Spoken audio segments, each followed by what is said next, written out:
I could ask, what sort of process goes into selecting the characters for Quake Champions? I mean, is it something you look for balance? Is it something you look for badassness? Is there a number of different factors? Well, badassness is definitely always... I like how you put that because it's definitely something that's Badassery? always... Yeah, badassery. That's always on the mind. I mean, definitely as far as in the beginning, of course, it was a lot more about not only the classic Quake Champions that we were used to from different iterations, but it was also a lot more about, at that point, the balance of enough heavies, enough lights, enough mediums across the board, even though we've changed what all of those mean multiple times and then changed them again because we have a game now that we can do the fun things of balance as many times as we want, which need to happen because the metas change as new modes and new players come into the game.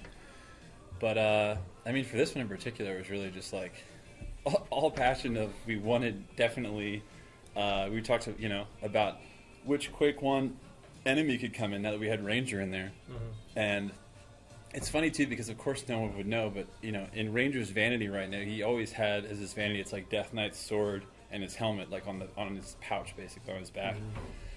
And so, yeah, for us it was really just, okay, we know what his move set was in Quake 1. How do we translate that to Champions, and how do we make that unique to this game of adding something that wasn't in the game before and adding more depth to it? Nice. Yeah. Well, I'm going to ask the one question that a lot of PC gamers hate being asked. I know it's been kind of talked about before, but are we ever going to see this brought to console on any form factor, especially with it being a free?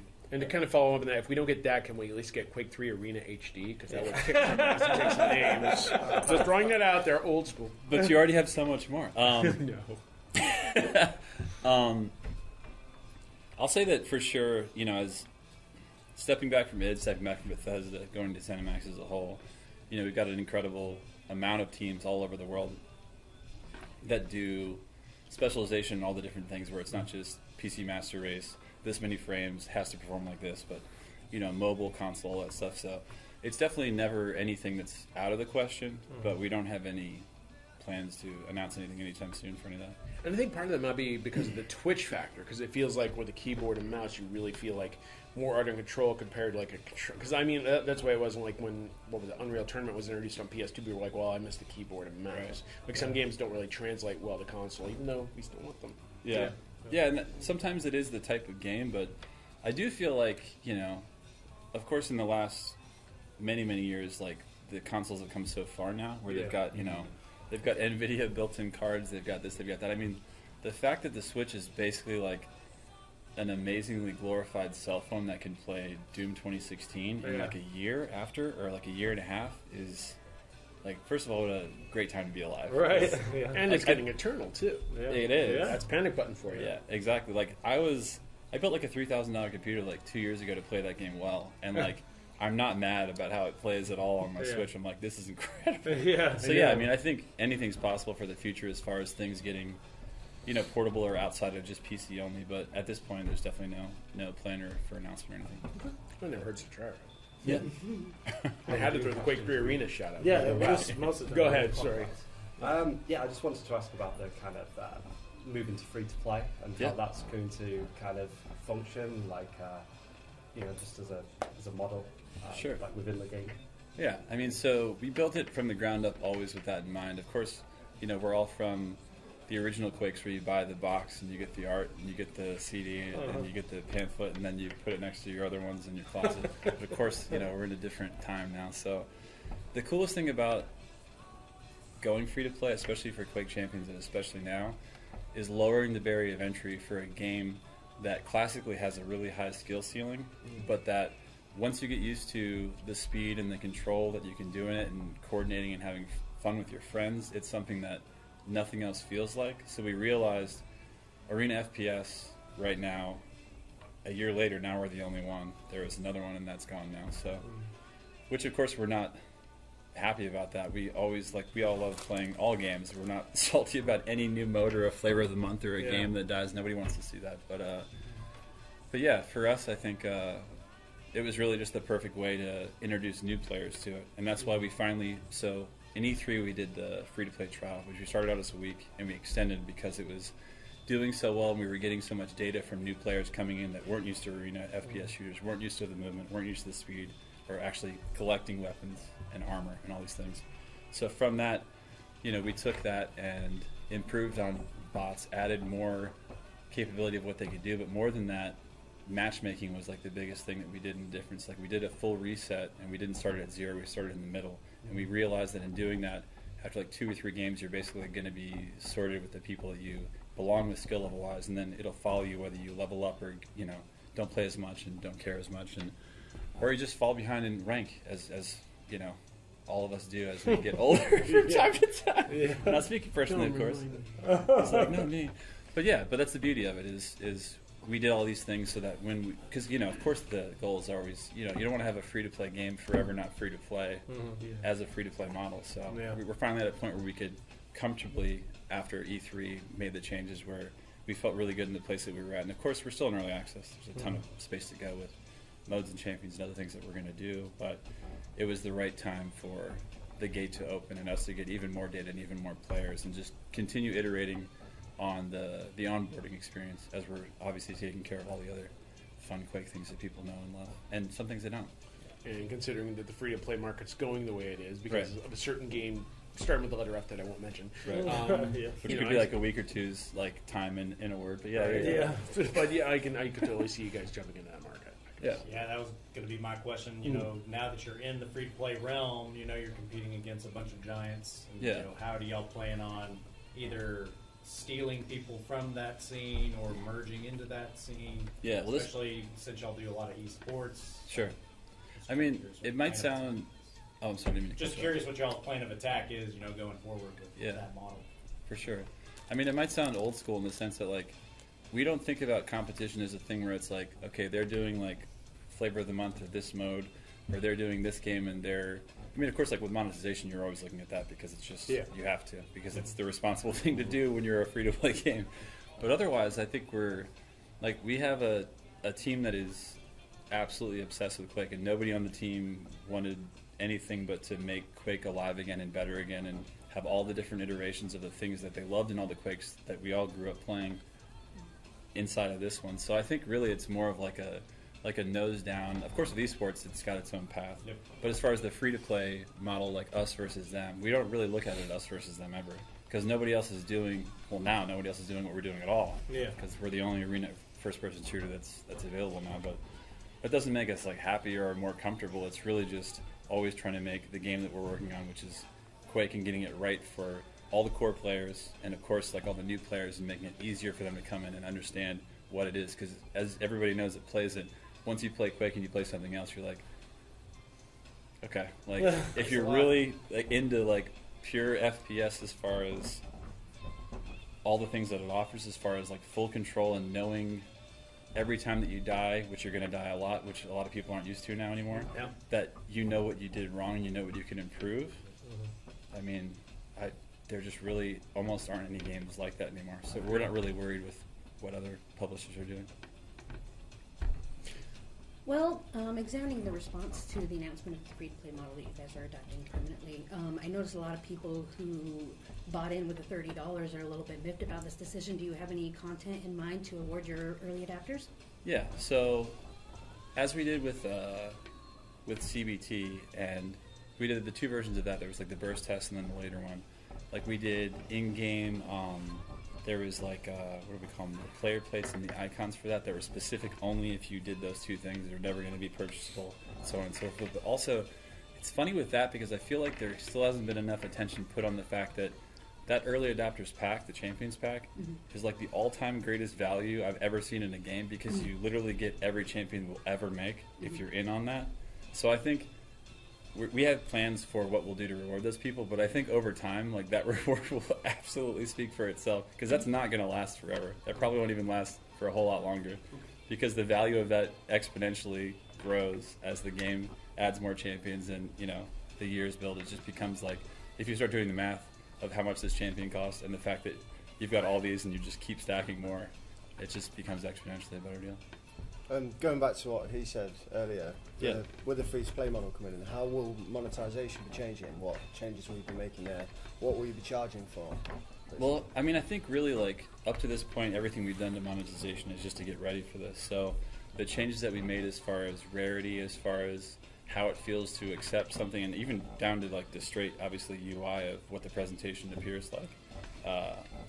I think all of those things have been getting ready for this moment where we're actually feeling like in a really good place where we know what the hooks are as far as like when players should be rewarded this, how the leveling works, which is a big thing because, you know, these days players are very used to game models that reward them constantly no matter, you know, how they're doing in the game because it's less about skill in a lot of games and more just about, you know, the pure fact that you've played, which there's absolutely nothing wrong with that. Of course, fun is always the most important thing, even if you're skilled. That's the only reason you're playing is because it's fun, right?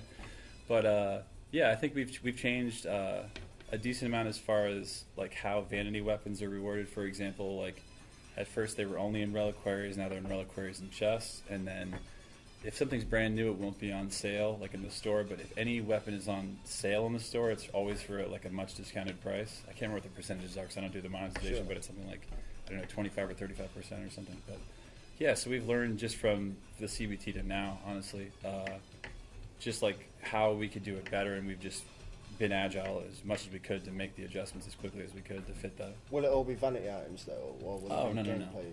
Oh yeah, for sure. Like just naturally through playing as you level up, it's basically showing you like the next reward, and that's just for time played. Period. I mean, of course, you can gain that faster by like potentially in certain modes doing better or getting, whether it's like frags or how much percentage you help your team. But all of those things always have the built-in rewards of giving you like either backpacks, chests, or reliquaries, like as you're just progressing by just simply playing. But you can pay to get stronger. Yeah, well, stronger never. Like nothing in the game is ever pay to win in any way possible. Okay. It's all, in that case, it's all vanity. I was saying that's what I meant. Sorry. Okay, cheers. Yeah, I thought you meant because we actually have things called vanity weapons. Like for example, the super nail gun. There's a vanity weapon which actually makes it a plasma gun. Which, even though technically it looks very different, the DPS is exactly the same. Everything's exactly the same. So that's why, sorry, I got stuck on the vanity thing. Yeah, it is all vanity. It's never Thank like, God. yeah, it's never like pay to get a more powerful rocket launcher like that. Well, that's not happening. $5. Yeah, exactly. And I've seen some games do that, which is interesting, but that's never been what Quake is. Interesting is the wrong word, I think. Yeah, yeah. Well, it's just a nice one, right? Yeah. There's a lot of other words for it. Kind of tying in with the free-to-play announcement, let's say newcomers are coming into the game for the first time. Do you have some sort of like first step that you would recommend for them to go through before going in and getting killed 9,000 times? Well, yeah. So, as a free-to-play player, basically there's the tutorial, which of course anyone can skip, like in any game. We don't want to force people that, you know, if they're more comfortable or less comfortable, they don't have to do it. But after the tutorial, there's like we put them with bots first so that they actually can run around and kind of get their feet, and there's some UI that sort of points out things that people wouldn't know. For like, even in the tutorial, it sort of reinforces it of like, pick up weapons, pick up armor, this is how these things work, this is what a power-up is, this is what the timing is. But really more than that, it's the MMR that kicks in, the ELO that kicks in as far as that goes. Because right now, custom modes, which includes full, like, if you have a custom match, like if you buy the Champions pack right now, you can run around with bots only and no humans. So you can and you can set them at whatever skill, you can choose whatever champion you want them to be to get practice specifically on those. But right now, also as a free-to-play player, you can choose TDM bots. So it'll be you and other people playing with bots. So again, it's a way more comfortable situation for people that maybe aren't ready, or even if they're matched with people around their own skill, they just don't choose to play with, you know, people first. They want to play with bots and sort of just get their feet wet. So. Yeah, I think that's just something that sometimes some games don't have. You're like, they throw you in with like a level 32 and be like, wait, why am I playing this? Right. I could exactly live in this game. And that was a big part of the ELO reset, was just making sure like sharks are in the deep end. Yeah. With like all the additions of like the new characters and like bringing back classic characters. Sure. We got BJ Blazkowicz and Doom Guy. Sure, in there. With those two iconic, amazing characters in there, are there any characters that you would like to see in the game, or even levels that are more themed around other Bethesda titles? Yeah, I mean, if it was my way, I would go like full Smash with it. But you know, I'm not the designer. You know what I mean? Yeah. But just in the sense of like, already it's just, I think we've like seen the crack in the door of the sense that we have an arena FPS game where now we can bring in things from different franchises. Yeah. Because even, you know, Ranger's got the box head from Evil Within as a Vanity. Yeah. And you only get that if you have Evil Within. Yeah. So it's, we see the possibility of how much we can do. And of course we have plans that I can't discuss, but the idea is that, you know, we're definitely open to it. And of course it's super exciting because now we're, you know, not that Quake is limited because there's a ton of characters, even just like Quake 3 and Quake Live, you know, by themselves. But yeah, I mean, for me personally, like Doom is like the first computer I ever built was to play Doom 1. Yeah. So it's like having Doom Slayer in the game feels good. You know what I mean? And for, you know, all these new BJ fans with the new Wolf series that has been continuing, I mean, they come in and getting dual wield, which is, it's fantastic. it blows my mind in the sense where that's one of the coolest things about Wolf and Wolf 2. Yeah. And now that you can do that in Quake Champions as his ability, it's like, it's just like, it's the best crossover. You know what I mean? Yeah, it's just perfect. like, I can get everything I want in that and this, and I can still do the, I don't know. So those things, and like Doom Slayer's got double jump. Yeah. Just like he does in campaign when you get that rune. So, yeah, the possibilities are endless, and I'm totally as excited as you guys are about it, honestly. Yeah. Now, if we could just get Ruby from Wed in there, that'd be Hey, you never know. You never know. I mean, you do with the Ruby Red skin, the AMD one from for Nyx. Yeah, it's pretty cool. Sorry, I'm an old school fan. No, I got you. It's almost 10th anniversary. I'm like, just sing. You kind of stole my question. Oh, I'm sorry, dude. I'm sorry. I guess with like Death Knight being added for the first time in like 22 years, I think. Yeah. I saw. Like, is there any plans to bring back any other like older characters from like other games or anything you can kind of discuss? Well, I think or, it's basically like it's like Toy Box now, right? Yeah. Where it's like, so everything's on the table, and it's like we've got the things that we definitely know that we've already planned, and then we've got these options of going, well, what if we don't really have something that does this in the game? And it's just picking the best things for the right times for modes and stuff specifically too, because that's obviously tied to that. Because, you know, not every champion is built to be the best for every mode, and that's a part of the balance that always changes, but that's the fun of it, right? What's the process of like picking ones and finding that balance then? Like, man, I mean, Adam Pyle, the lead designer, is a way better person to answer that than I am. But if I took a stab at it, I would just say, you know, it's like situationally, right? So certain, you know, like you have like a light champion, like let's say Anarchy. So he's got the old CPMA movement, so he can basically like, he can move in, he can still strafe in the air. And so his movement isn't the easiest to master, but once you master it, he's one of the hardest characters to hit. So you have something like him in a mode like Sacrifice or in a mode like CTF, and it's like, well, he's the Flag Runner. He's the Skull Bearer. You know what I mean? Not Scale Bearer, Skull Bearer. Like it's Sacrifice. So it's like, that's the most fun thing about when you start doing team modes that have more champions, is how much more depth gets added to the meta by the fact that every different stack of champions completely changes like the style of the team and the game. It's good to kind of experiment with different ones to kind of find your play style. And Oh, that for kind of sure. thing as well. And, Like, I don't know if you guys have had a chance to play with Death Knight, but like, no. so up close he can almost delete you because he's just like the classic character. You know, he swings his sword and he's got these 3 fireball projectiles that come out of him. But now in Quake Champions, because it's 2018, we can do whatever we want. As those flames carry out, they have flame trails in the ground that if you run over, you get the damage of like almost like Sorlag spit, and in your HUD, like you're on fire, and you're physically on fire in the game. And after you swing your sword, if it doesn't hit anything yet, and someone's, let's say, in the middle of it, you can hit your ability again, and they converge to one point. Wow. So it's like, we're just having fun. Yeah, like, that's It's awesome. just like, yeah, it's a good time to be alive. Yeah. Yeah. No questions from you? Pass. Okay. So, examining your rating on Steam right now, you have 6 out of 10. You got about 5,000 negative reviews to about 11,000 positive. Right now, they mostly center on kind of the claim that you're more focused on aesthetic or vanity content than you are on performance issues. Some of the general complaints: poor matchmaking, poor balance, rampant cheating, system crashes, faulty or inaccurate hitboxes. Even the user interface has been a source of contention. How do you plan to address this? I mean, all that stuff is always like, well, first of all, the easy thing is like we know our community and we change things in our game based on our community more than any other game I've ever worked on. Because usually it's like you have the path, you have the pipeline, and like you can't really be agile with that because those are the plans that have been not only agreed on, but it's just too hard to pivot when you're like so deep in one thing or the other. But the really cool thing about our team is like I'm a community manager, so part of my job is to not only be the liaison between both the devs and the community, but to be super deep in the community and know what all these things are. But half the time when I'm bringing them stuff, they've either already read it or they're already working on that stuff. So, I mean, I'd say we have like the most concerned team, like of any I've ever worked on, in the best way possible, because they obviously would just want everybody in there having as much fun as possible with zero barriers. So, like, I mean, if you take netcode, for example, like where we were a year ago to where we are now, like even I can't remember what the guy's name is. There's a German dude that does these FPS comparisons where he always compares netcode. I mean, we're like above almost everybody now. And it's funny because nobody talks about it because it's not a problem anymore. Yeah. So, I mean, you know, we're still in early access. Of course, you know, not everything is exactly as we wanted, or it wouldn't be in early access still. But, you know, this is the crawl before you walk stage, and now we're in the walking stage. How often are your updates coming? Usually it's bi-monthly, but the beauty of that is it's actually not bi-monthly. It's just the fact that one is in PTS. So we throw it in PTS, see how people break it, see what the issues are, fix those issues, and then that's the patch. That goes live. Okay.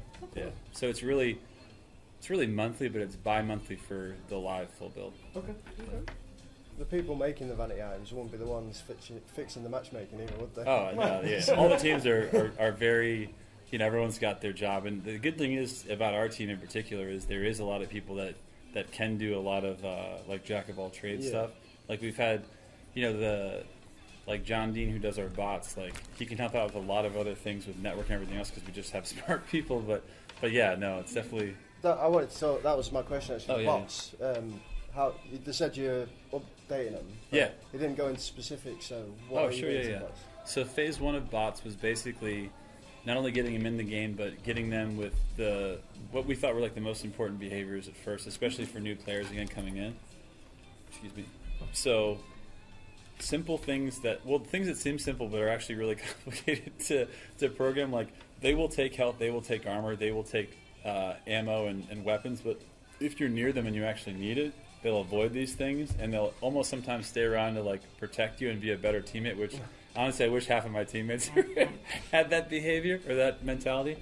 But the idea was this is just phase 1 of bots where, you know, their intelligence as far as all the way up to like the nightmare level, because we have the different levels of them, you know, is this good, and their hitbox is this good, and they play enough like a player like this.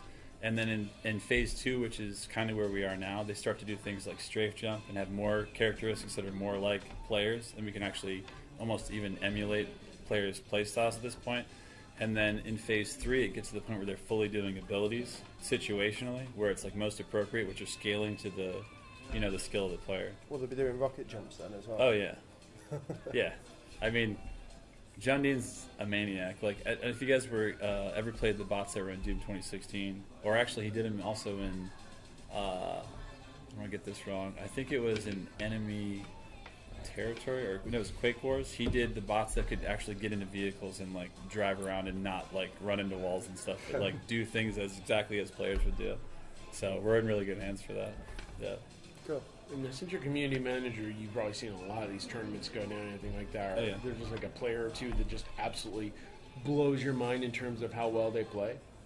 I'll say this. I'll say right now in the tournament, this is totally biased at this point. Yeah. So just speaking off the record as far as, because I mean, yeah, this is my opinion on players, you know what I mean? But like right now, so we had 2Z, the guys that came from different parts of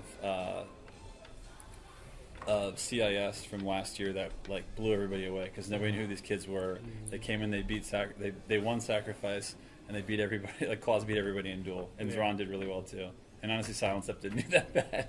And actually, Latrobe did pretty well. They all did well. Yeah. But the good thing is that you see that these players are not only still around but still top players. But now you've got new guys like Wenger, who's coming out of Italy, who's just phenomenal. And it's the weirdest thing.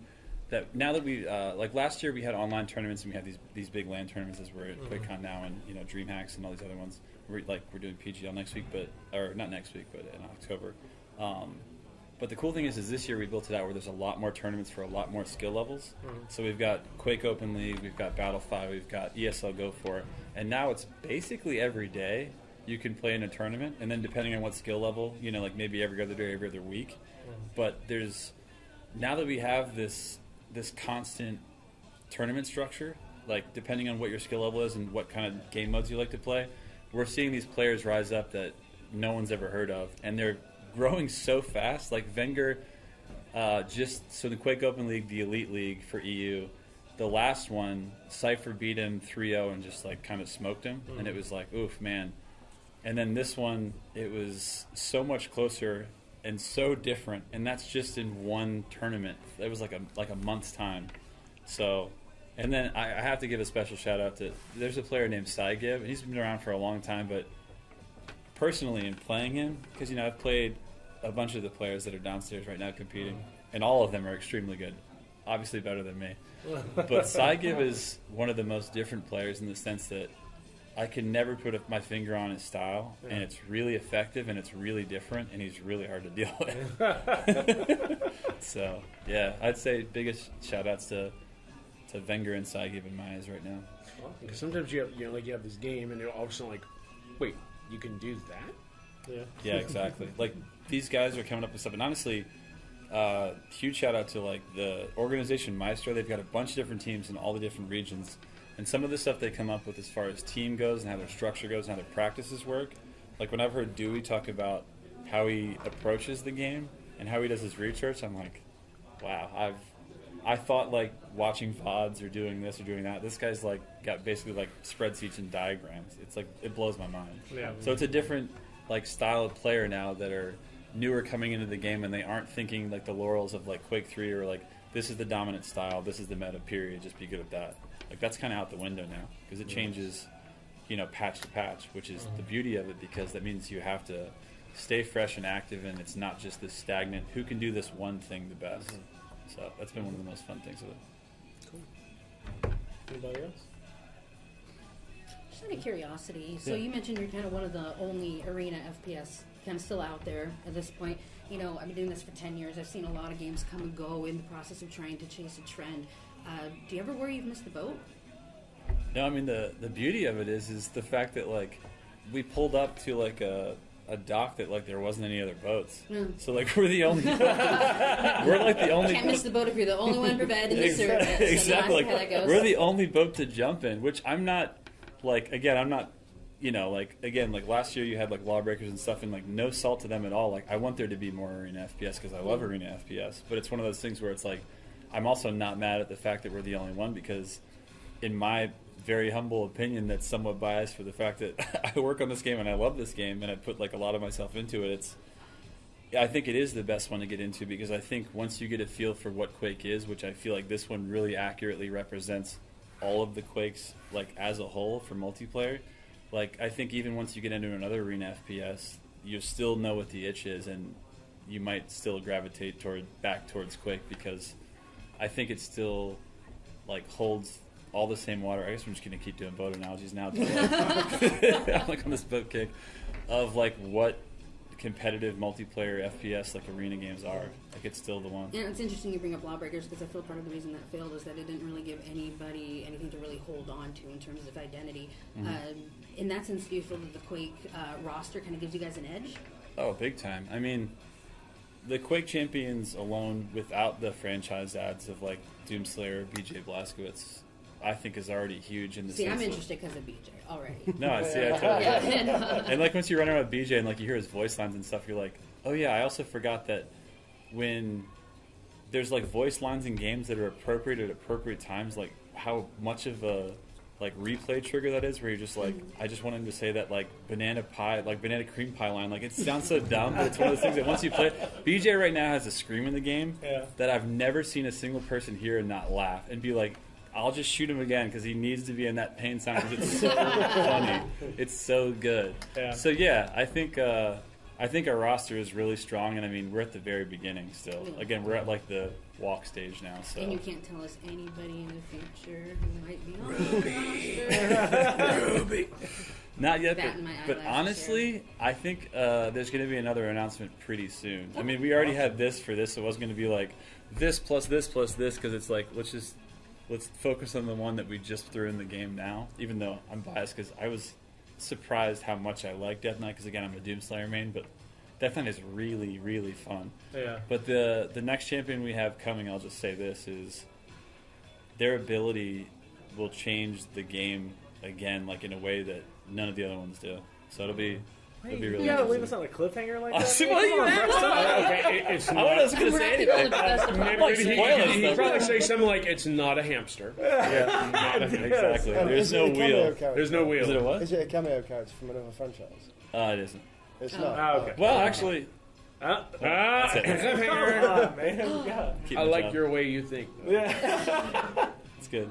I know you're going to want to say, like, we wanted to bring loads more players on and get the data and all that stuff. Sure. But is part of the reason you went free to play because the game was underperforming numbers-wise? Oh, not at all. No? No, not at all. I mean, even before we opened it up for the E3, like that wasn't any kind of like, oh god, we need a CCU grab. Like we have a super dedicated community that again is giving us loads of feedback all the time, Yeah. both positive and negative, which helps the game. Like because again, we can iterate on it as fast as we Yeah. can. But no, absolutely not. That was really just like, how sticky is the onboarding? Okay, good. It's really sticky. Okay, good. Now we go to this mode because we're a free-to-play game that was not free-to-play. Yeah. So of course we want to get to the point where we're free to play. So it was really just okay. We're comfortable enough with how we feel about how we can sort out new players and how their experience is. So finally we can get to this point. So yeah, it wasn't anything about CCU. You had it like built like from the get-go to eventually become a free it was announced as a free-to-play game. Yeah, And then we yeah. had to be like, okay, we got to develop this, and we want to keep these things back because we don't want to throw people in while we're basically testing the features out that get players that aren't as comfortable with it. Yeah. Because of course it's easiest to first build the things that we know everybody needs in it to do the competitive part. Yeah. Right? And that was easy. They were saying following your E3 announcement that your user base dropped down to 3,000. I know you only made the announcement about free to play just like yesterday, but have you seen any bounce back? I mean, honestly, I've been doing this all day. I haven't even I've Fair enough.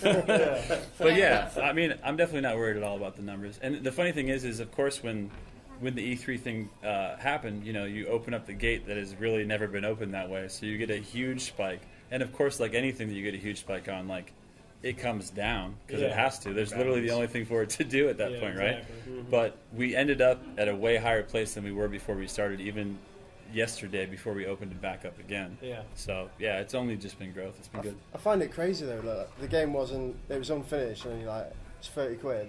Oh, now it's more finished. It's free. But see, that's the difference again that I was telling you before is that was basically like the not only enthusiasts but like the people that know that they're digging in. Because it's one of those things that even if you sat on it and you said, it's not where I want it right now. Yeah. Like whenever it is where you want it, you get every champion that's been released from day one until the game doesn't have servers anymore and there's like dust and we're all, you know, whatever. So it's like, it's one of those things where it's kind of like, I mean, I look at it maybe because I'm old, where it's like, do you want the full version, like the box version, or do you want like the I'll try it out version? Yeah. And now we finally have the try it out version permanently open, which is brilliant. But to me, I'm always like, if I want to dig in, like I definitely want that version. Yeah. Because I don't like, and you still have to do, you know, it's not just like the unfun part where you don't get to grind and like get all the things that you want, and you know, you don't lose out on that experience of like how boxes work and how earning things work, which is just like a fun reward in of itself. You still get that, but it's that you get all the champions, which if you play a lot and you know you start getting deeper into it, you definitely want to try everybody, and you don't want to have a limitation to that. Yeah, I mean, I have a laptop now that actually is able to run Quake Champions. I Nice. downloaded it before I came to QuakeCon, and there's no ifs, ands, or buts about it that I'm going to get the pass because it unlocks all of that, and it's just like what you said. The version that's available now, it's basically like a demo. You know what I'm saying? It's like, hey, here's this, try it. Right. You know, if you like it, Exactly. there's a lot more to come. You know, if you pay this certain price, Because And you it's can not- grind it out. Exactly. Like, you could grind it out for a long time, and you Yeah. could get everything that's in the champions. Exactly. Like, almost like the Street Fighter V model, where Yeah. it's like Yeah. it's you can the barrier of entry is low. You can have whatever you want, but if you're really playing and you're here to play for a minute or a lot more than a minute, you're going to want access. Yeah. Because you just want to have more fun and try out everything. Yeah. Yeah, it's always nice to have the opportunity to test drive your car. He's like, wrap it up. All right, man. We appreciate it very Yeah, much. yeah. Thanks, guys. Absolutely. Thank you. Thanks, man. Thanks.